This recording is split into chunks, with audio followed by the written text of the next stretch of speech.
Saya sebagai warga negara Indonesia merasa dirampas kebebasan dan nama baik saya jika dijadikan tersangka dan terdakwa tanpa mendapatkan penjelasan yang lengkap.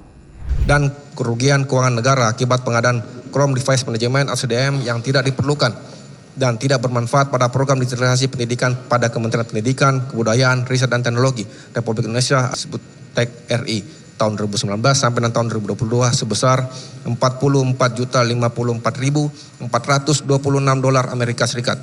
Kan mengganti spek dari Windows ke Chrome bukan keputusan formal saya, apalagi proses pengadaan. Kalau saya tidak menandatangani dokumen apapun di tahun 2020 yang berhubungan dengan Chrome OS, kenapa bisa dakwaan menyebut peran saya dalam pengadaan tanpa bukti atau penjelasan? Apakah saya terlibat dalam penentuan harga? Apakah saya terlibat dalam seleksi vendor?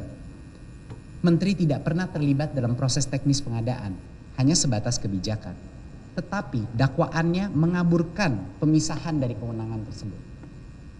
Majelis Hakim yang mulia, Jaksa Penuntut Umum yang terhormat, dan hadirin sidang yang saya hormati. Saya ingin mohon maaf yang sebesar-besarnya.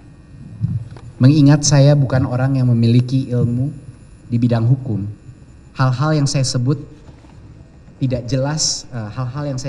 jelas dan membingungkan. Ini bukan merupakan bentuk kritik, apalagi menggurui ahli-ahli hukum di sini. Saya sebagai warga negara Indonesia merasa dirampas kebebasan dan nama baik saya jika dijadikan tersangka dan terdakwa tanpa mendapatkan penjelasan yang lengkap. Saya membaca dakwaan ini seperti membaca cerita orang lain yang saya tidak kenal. Saya membaca dakwaan ini dengan bingung dan kecewa karena semua tuduhan ini sebenarnya dengan mudah bisa saya jelaskan tanpa harus menarik saya ke penjara. Izinkan saya menyampaikan fakta-fakta yang sebenarnya berdasarkan kejadian yang terjadi. Nomor 1, sangat miris bahwa dua isu yang memanas di media selama berbulan-bulan yang menjadi dasar dari kecurigaan publik atas kasus ini tiba-tiba menghilang dari dakwaan. Yang pertama adalah narasi WA grup Mas Menteri yang menuduh saya membahas pengadaan Chromebook sebelum saya menjabat menjadi menteri. Kenapa bisa hilang narasi ini dalam dakwaan?